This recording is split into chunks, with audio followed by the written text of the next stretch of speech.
ಇವರನ್ನು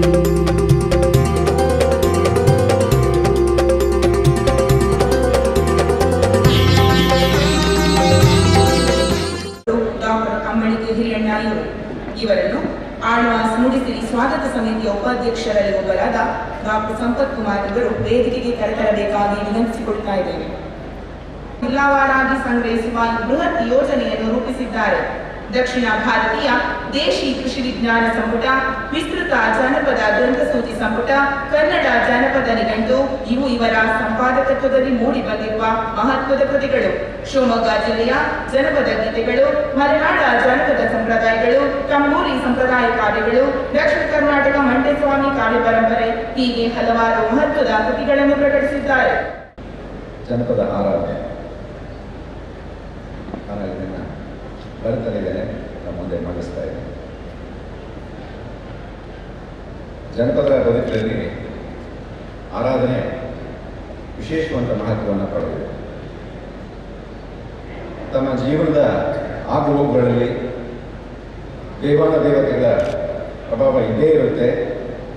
ಅಲ್ಲದೆ ತಮ್ಮ ಗ್ರಾಮದ ಒಳಿತು ಕೆಡುಕುಗಳು ತಾವು ಆಚರಿಸ್ತಕ್ಕಂತಹ ಹಬ್ಬ, ಉತ್ಸವ, ಜಾತ್ರೆಗಳು, ಅವಕ್ಕೆ ಅನುಸರಿಸ್ತಕ್ಕಂತಹ ವಿಧಿ ಆಚರಣೆಗಳು ಇವುಗಳಿಂದ ನಿರ್ಧಾರಿತವಾಗ್ತವೆ. ದೇವರು ತಮ್ಮನ್ನು ಕಾಪಾಡ್ತಾನೆ ಅನ್ನುವಂಥ ನಂಬಿಕೆ ನಮ್ಮ ಜನಪದರಲ್ಲಿ ಆಳವಾಗಿ ಬೇರೂರಿದೆ. ಈ ನಂಬಿಕೆಯೇ ಅವರ ಬದುಕಿನ ಸರ್ವ ಕ್ಷೇತ್ರಗಳಲ್ಲೂ ಆವರಿಸೋದನ್ನು ನಾವು ಕಾಣ್ಬೋದು. ತನ್ನ ಆಲೋಚನೆ ಮತ್ತು ರೂಪಾಂತರಗಳಿಗೆ ಪ್ರೇರಣೆಯಾದ ಪ್ರಕೃತಿಯ ಅಗೋಚರ ಶಕ್ತಿಗಳನ್ನು ಆಲೋಚಿಸ್ತಾ ಬಂದಂಥ ಮನುಷ್ಯ ಪ್ರಕೃತಿಯ ವೈವಿಧ್ಯಗಳನ್ನು ಕಂಡು ಬೆರಗಾದ. ಮೊದಲು ಬಯಲಿಂದ ಈ ಶಕ್ತಿಗಳನ್ನು ಆರಾಧಿಸಲು ಅವನು ಆರಂಭಿಸಿದ. ಕ್ರಮೇಣ ಪ್ರಕೃತಿಯಲ್ಲಿನ ಚರಾಚರ ವಸ್ತುಗಳನ್ನೆಲ್ಲ ದೈವದ ಅಂಶಗಳನ್ನು ಕಂಡುಕೊಂಡ, ದೈವತ್ವದ ಅಂಶಗಳನ್ನು ಕಂಡುಕೊಂಡ. ಹರಿಯುವ ನೀರು, ಉರಿಯುವ ಸೂರ್ಯ, ಗಿಡ, ಮರ, ಕಲ್ಲುಗಳಲ್ಲಿ ಅವನು ಚೈತನ್ಯವನ್ನು ಕಂಡ. ಅವುಗಳನ್ನು ಪೂಜಿಸೋದಕ್ಕೆ ಆರಂಭಿಸಿದ.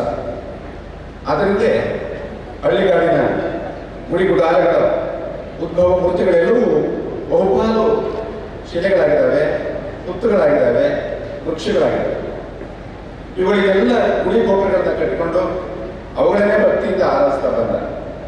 ಈ ಭಕ್ತಿ, ಗೌರವ, ಆರಾಧನೆಯನ್ನು ರೂಪುಗೊಳ್ತಾ ಅವು ಪರಂಪರೆಯಿಂದ ಪರಂಪರೆಗೆ ಬೆಳೆಯತೊಡಗಿ ಜನರಲ್ಲಿ ನಂಬಿಕೆ, ಭಕ್ತಿ, ಶ್ರದ್ಧೆ ಇವು ವ್ಯಾಪಕವಾಗಿ ಮೂಡಿಬರುತ್ತೆ, ಆರಂಭವಾಗುತ್ತೆ. ಎಲ್ಲ ಮತಧರ್ಮಗಳಲ್ಲೂ ಸಾಮಾನ್ಯವಾಗಿ ಕಂಡುಬರುವಂತಹ ಒಂದು ಸಂಗತಿ ಅಂತ ಹೇಳಿದ್ರೆ ಅರ್ಚನೆ. ಪೂಜ್ಯಭಾವವೇ ಅರ್ಚನೆಗೆ ಆಧಾರ. ದಾರಿ ಬದಿಯಲ್ಲಿ ಬಿದ್ದಿರ್ತಕ್ಕಂಥ ಒಂದು ಕಲ್ಲು ಕೂಡ ಆಚರಣೆಗೆ, ಅರ್ಚನೆಗೆ ಒಳಗಾಗುವಲ್ಲಿ ನಮ್ಮ ಜನಪದರ ಒಂದು ಮುಗ್ಧತೆ ಇದೆ.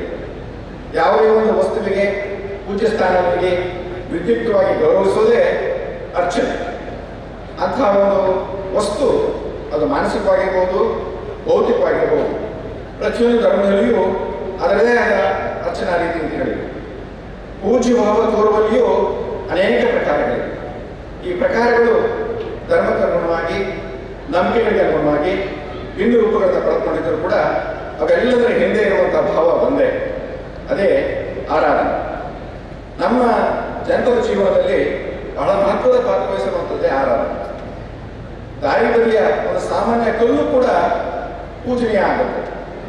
ದಾರಿ ಹೋಗರು ಹಾದು ಹೋಗುವಾಗೆಲ್ಲ ಆ ಕಲ್ಲಿಗೆ ನಮಸ್ಕರಿಸೋದು, ಅರಿಶಿನ ಕುಂಕುಮ, ಹೂವು ಮುಂತಾದಂತಹ ಪೂಜಾ ದ್ರವ್ಯಗಳಿಂದ ಅಲಂಕರಿಸೋದು, ಈ ಎಲ್ಲ ಕ್ರಮಗಳಿಂದ ಕಲ್ಲಿಗೆ ಎಂಥದೋ ಒಂದು ಅವ್ಯಕ್ತ ಶಕ್ತಿ ಪ್ರಾಪ್ತವಾಗಿರುತ್ತೆ.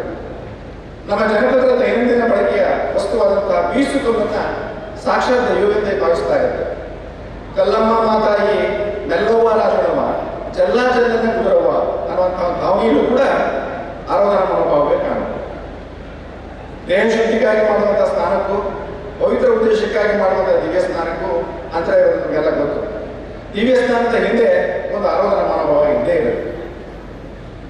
ಆಧುನಿಕ ಮತಧರ್ಮಗಳು ಆರಾಧನಾ ಮನೋಭಾವಗಳ ನಂಬಿಕೆ ಸಂಪ್ರದಾಯಗಳು ಮತ್ತು ಆಚರಣೆಗಳ ಮೇಲೆ ನಿಂತಂತು. ಪುರಾಣಗಳು, ಐತಿಹ್ಯಗಳು ಇವೆಲ್ಲ ನಂಬಿಕೆಯ ಸ್ಥಾನದಲ್ಲಿ ನಿಂತವೆ. ಆಚರಣೆಗಳು ಒಂದು ರೀತಿಯಲ್ಲಿ ಪುರಾಣಗಳ ಒಟ್ಟಿಗೆ ಮೂಲ ಕಾರಣ ಎನಿಸಿದರೆ ಅನೇಕ ಪುರಾಣಗಳನ್ನು ಆಧರಿಸಿ ಆಚರಣೆಗಳು ಆಚರಣೆಗಳು ಕೆಲವಾದರೆ ಸಾಮೂಹಿಕವಾಗಿ ಅನುಷ್ಠಾನಕ್ಕೊಳಗಾಗುವಂತಹ ಆಚರಣೆಗಳು ಮತ್ತೆ ಕೆಲವು. ಧಾರ್ಮಿಕ ಮುಖಂಡರಿಂದ, ಪೂಜಾರಿ ಪುರೋಹಿತರಿಂದ, ವಂಶ ಪಾರಂಪರ್ಯವಂತ ಹಕ್ಕನ್ನು ಪಡೆದವರಿಂದ ನಡೆಸುವ ಆಚರಣೆಗಳು ಕೂಡ ನಮ್ಮಲ್ಲಿ ಪ್ರಚಲಿತ ಇವೆ. ಧಾರ್ಮಿಕ ಪಾವಿತ್ರ್ಯದ ಜೊತೆಗೆ ಅಭಿಮಾನ ಶಕ್ತಿಗಳ ಬಗೆಗೂ ಇರುತ್ತೆ. ಈ ಕಾರಣದಿಂದ ಆಚರಣೆಗಳನ್ನು ಅತ್ಯಂತ ಶ್ರದ್ಧೆಯಿಂದ ನಡೆಸುವಂಥದ್ದನ್ನು ನಾವು ನೋಡ್ತೇವೆ. ನಡೆನುಡಿಯಲ್ಲಿ ಸಣ್ಣ ತಪ್ಪಾದರೂ ಅನರ್ಥ ಆದೀತು ಅನ್ನುವಂತಹ ಹಂಚಿಕೆ ಇರುತ್ತೆ. ಆದ್ದರಿಂದ ಉಪವಾಸ ಇರೋದು, ಮೀಸು ಪದಾರ್ಥಗಳನ್ನು ತೆಗೆದಿಡೋದು, ರೂಢಿ ಪದ್ಧತಿಗಳಿಗೆ ಲೋಪ ಬರದಂತೆ ಎಚ್ಚರ ವಹಿಸೋದು, ಸಂಬಂಧಪಟ್ಟಂಥ ವ್ಯಕ್ತಿಯಿಂದಲೇ ಕ್ರಿಯೆಗಳನ್ನು ಜರುಗಿಸೋದು, ಈ ಎಲ್ಲ ಕ್ರಮಗಳನ್ನು ಗಮನಿಸಿದಾಗ ಜನಪದ ಜೀವನದಲ್ಲಿ ಆರಾಧನಾ ಸ್ಥಾನ ಎಷ್ಟು ಪ್ರಮುಖವಾದ ನಮಗೆ ಗೋಚರಕ್ಕೆ ಬರುತ್ತೆ. ವ್ಯಕ್ತಿಗತವಾಗಿ ನಡೆಸುವಂತಹ ಧ್ಯಾನ ತಪಸ್ಸುಗಳೇ ಬೇರೆ, ಸಾಮೂಹಿಕವಾಗಿ ನಡೆಸುವಂತಹ ಬಾಹ್ಯ ಆಚರಣೆಗಳೇ ಬೇರೆ. ದೈವದ ಪ್ರತಿನಿಧಿಗಳು ಮುಂದೆ ನಿಂತು ನಡೆಸುವಂತಹ ಆಚರಣೆಗಳೇ ಬೇರೆ.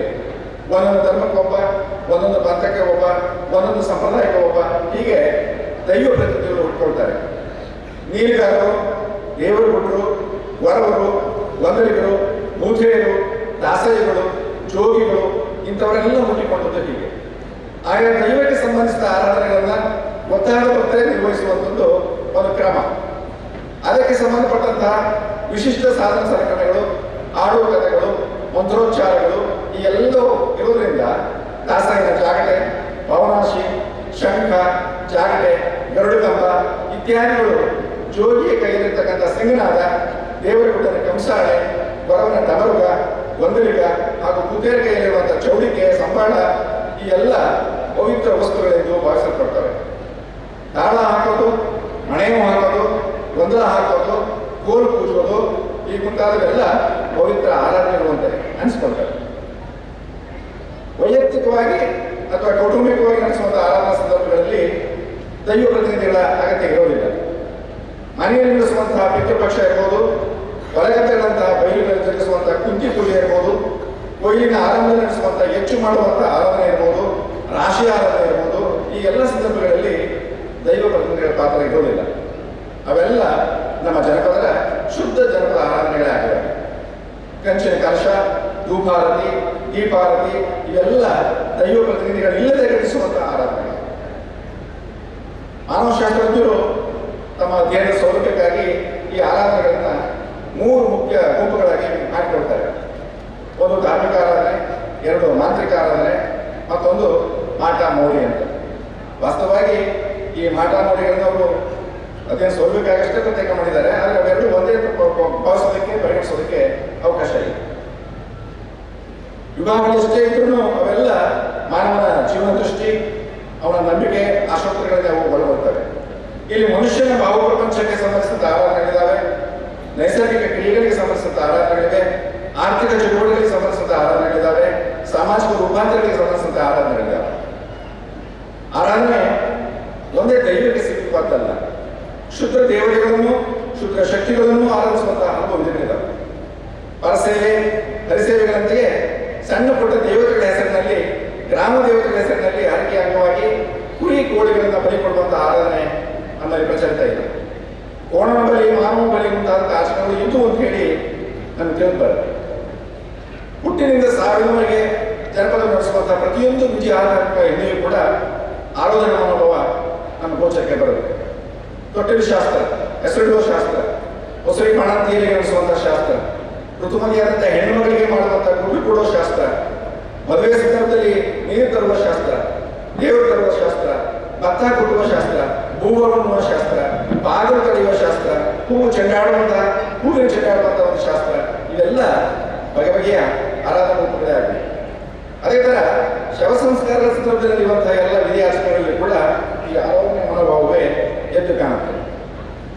ಅದೇ ರೀತಿಯಾಗಿ ಅರಳೆ ಬಸವನ ಪೂಜೆ, ಸಿಗೆ ಗೌರಿ ಪೂಜೆ, ತಿಂಗಳ ಮಾವನ ಪೂಜೆ, ಮಳೆ ಮಲ್ಲಪ್ಪನ ಪೂಜೆ, ಗುಳ್ಳವನ ಪೂಜೆ, ಜೋಕುಮಾರನ ಪೂಜೆ, ಕುಂತಿ ಪೂಜೆ, ಬಹಳ ದೊಡ್ಡ ಪಟ್ಟಿ ಇದೆ. ಇದೆಲ್ಲ ವಿಶಿಷ್ಟವಾದಂತಹ ಆರಾಧನಾ ಪದ್ಧತಿಗಳೇ ಆಗಿದೆ.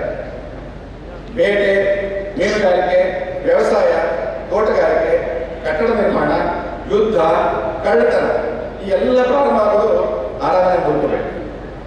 ಕತ್ತಿ, ಬಲ್ಲೆ, ಬೆತ್ತ, ತ್ರಿಶೂಲ, ಕಂಡಾಯ, ದಿನನಿತ್ಯದ ಬಳಕೆಯ ವಸ್ತುಗಳು, ವಾಹನಗಳು, ಬೇಸಾಯ ಈ ಮುಂತಾದ ಸಂದರ್ಭಗಳಲ್ಲಿ ಬಳಕೆಯಾಗುವಂತಹ ವಸ್ತುಗಳು, ಇಂತಹ ಹಲವಾರು ವಸ್ತುಗಳನ್ನು ಆರಾಧಿಸುವಂತಹ ಒಂದು ಪರಿಪಾಠ ನಮ್ಮ ಜನಪದದಲ್ಲಿ ಪ್ರಚಲಿತ ಇದೆ. ಕ್ಷಾಮವನ್ನು ನಿವಾರಿಸಿಕೊಳ್ಳೋದಕ್ಕೆ ಗಡಿಯಿಂದ ಗಡಿಗೆ ಸಾಗಿಸುವಂತಹ ಮರಗಳು, ಗಡಿ ಮಾರಿ ಊರಿನ ಕೊಳೆ ಕಸವನ್ನೆಲ್ಲ ದೂರ ಸಾಗಿಸೋದಕ್ಕೆ ಉಡುಗೋಲಜ್ಜಿ, ಇದೆಲ್ಲ ಆರಾಧನೆ ಮುಖಗಳೇ ಆಗಿದೆ. ತುಳುನಾಡಿನ ನಲ್ಗೆ ಸಮುದಾಯದವರು ಆಚರಿಸುವಂತಹ ಕುಣಿತ ಪ್ರಧಾನವಾದ ಒಂದು ಕಲೆ ಆಟಿ ಕಳಂಜ. ಇದು ಒಂದು ಬಗೆಯ ಮಾಂತ್ರಿಕವಾದಂಥ ಒಂದು ಕಲ್ಪನೆ. ಮೈಯಲ್ಲಿ ಪ್ರೇತ ಅಥವಾ ದುಷ್ಟಶಕ್ತಿಗಳು ಪ್ರವೇಶ ಮಾಡಿದೆ ಅನ್ನುವಂತಹ ನಂಬಿಕೆಯಿಂದ ಅವನು ಉಚ್ಚಾಟಿಸುವ ಒಂದು ಆರಾಧನಾ ಕ್ರಮವೇ ಆಟಿ ಕಳಂಜ ಅಂತ ಹೇಳಿ ನಾನು ತಿಳಿದಿದ್ದೇನೆ. ಆಟಿ ಎಂಬ ತಿಂಗಳಿನಲ್ಲಿ ಆಚರಿಸುವುದರಿಂದ ಕಳಂಜವು ಆಟಿ ಕಳಂಜ ಆಗಿದೆ ಅಂತ. ಅದೇ ರೀತಿಯಾಗಿ ನಾಗಮಂಡಲ, ಮುಖಾರಾಧನೆ ಇವು ಕೂಡ ಈ ತುಳುನಾಡಿನ ವಿಶಿಷ್ಟ ಆರಾಧನೆ ಆಗಿದೆ. ನಾಗಯಕ್ಷಿಯ ಮೈದುಂಬಿಕೆಯನ್ನ ಸಾಕಾರಗೊಳಿಸುವಂತ ಆರಾಧನೆ ಅಂತ ಹೇಳಿದ್ರೆ ಅದು ನಾಗಮಂಡಲ. ಇವತ್ತು ನಾಗಮಂಡಲ ಶುದ್ಧ ವೈದಿಕ ಮತಾಚಾರವಾಗಿ ಬ್ರಾಹ್ಮಣಾರ್ಚಕ, ಬ್ರಾಹ್ಮಣ ನಾಗಪಾತ್ರಿ, ಬ್ರಾಹ್ಮಣ ವೈದ್ಯರ ಒಂದು ಕೂಡುವಿಕೆಯಿಂದ ಮಂತ್ರೋಕ್ತ ಹೋಮ ಹವನಾದಿಗಳ ಹಿನ್ನೆಲೆಯಲ್ಲಿ ನಡೆಯುತ್ತಿದ್ದರೂ ಕೂಡ ಇದೊಂದು ವೈದಿಕೇತರ ವಿಧಿ ಅನ್ನೋದನ್ನು ನಾವು ಗಮನಿಸಬೇಕು. ನಾಗಮಂಡಲದ ಆಚರಣೆಯಲ್ಲಿ ಆರಾಧಿಸುವಂತ ನಾಗನನ್ನ ವೈದ್ಯರು ನಾಗಯಕ್ಷೆ ಅಂತ ಹೇಳಿ ಕರೀತಾರೆ. ಇಲ್ಲಿ ಯಕ್ಷಾರಾಧನೆಯ ಒಂದು ಸೂಚನೆ ನಮಗೆ ಸಿಗುತ್ತೆ. ಈ ಯಕ್ಷಾರಾಧನೆ ವಾಸ್ತವವಾಗಿ ಆರ್ಯ ದ್ರಾವಿಡರ ನಡುವಣ ಒಂದು ಆತ್ಮೀಯತೆಯ ಬೆಸುಗೆಯ ಸೂಚನೆ ಇರಬಹುದು ಅಂತೇಳಿ ವಿದ್ವಾಂಸರು ಭಾವಿಸ್ತಾರೆ. ಇದಲ್ಲದೆ ಈ ತುಳುನಾಡಿನ ಉದ್ದಗಲಕ್ಕೂ ಇಲ್ಲಿನ ವೈದಿಕೇತರ ದೈವಭೂತಗಳನ್ನ, ದೈವಿಕ ಶಕ್ತಿಗಳನ್ನು ಹೇಳಿ ನಂಬಿ ಆರಾಧಿಸುವಂತಹ ಒಂದು ಕ್ರಮವನ್ನು ನಾವು ನೋಡ್ತೇವೆ. ಈ ದೈವಿಕ ಶಕ್ತಿಗಳ ಆರಾಧನೆ ಒಂದು ಸಮುದಾಯಕ್ಕೆ, ಒಂದು ಪ್ರದೇಶಕ್ಕೆ ಅದು ಸೀಮಿತವಾಗಿದೆ.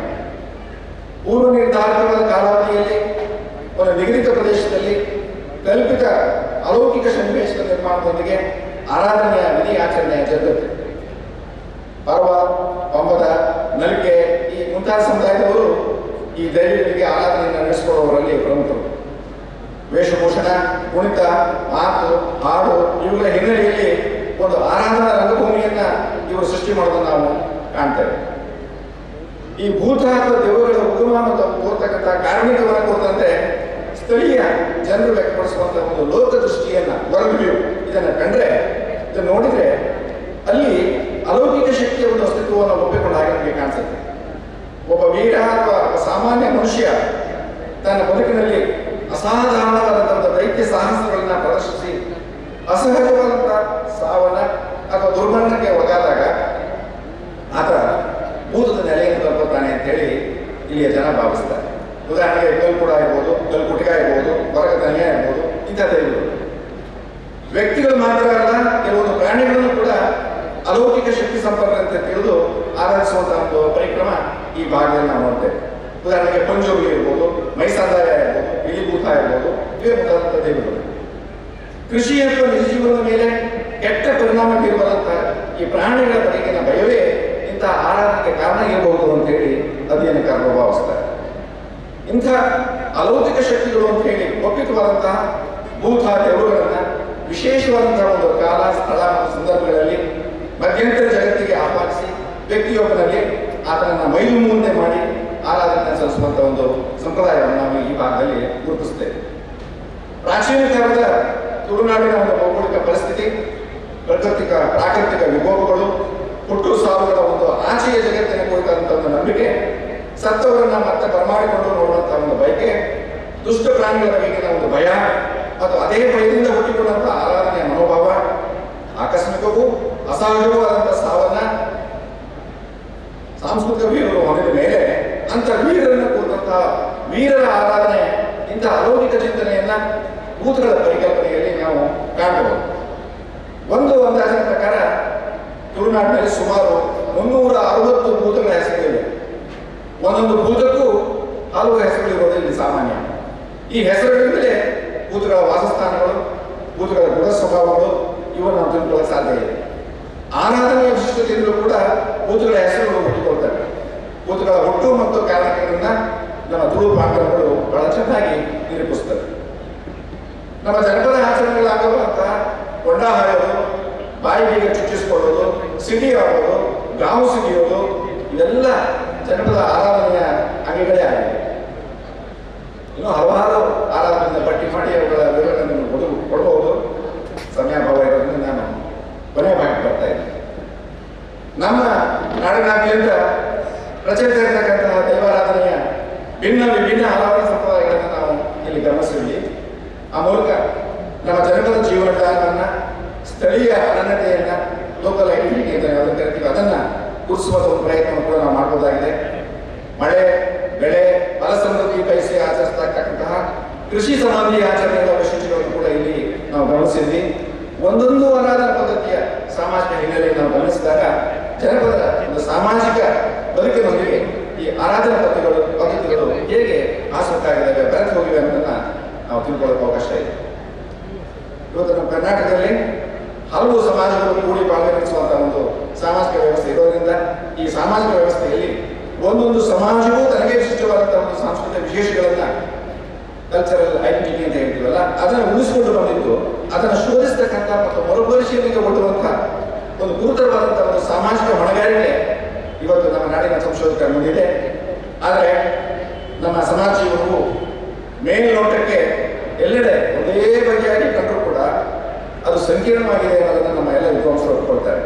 ಹೀಗಾಗಿ ಯಾವುದೇ ಒಂದು ಆರಾಧನಾ ಪರಂಪರೆ ಮೂಲಕ ಯಾವುದೇ ಒಂದು ಪ್ರದೇಶ ಅಥವಾ ಒಂದು ಸಮಾಜದ ಸಮಗ್ರ ಸಂಸ್ಕೃತಿ ಚಿತ್ರವನ್ನ ನಾವು ಕಟ್ಟಿಕೊಡೋದು ಬಹಳ ಕಷ್ಟ ಸಾಧ್ಯದ ಕೆಲಸ. ಅಂತಹ ಒಂದು ಪರಿಶ್ರಮದ ಕಾರ್ಯವೇ ಪ್ರಕೃತ ಈ ಜನಪದ ಆರಾಧನೆ ಕುರಿತಂತ ಈ ಒಂದು ಉಪನ್ಯಾಸ. ಎಲ್ಲರಿಗೂ ಧನ್ಯವಾದಗಳು. ನಮಸ್ಕಾರ.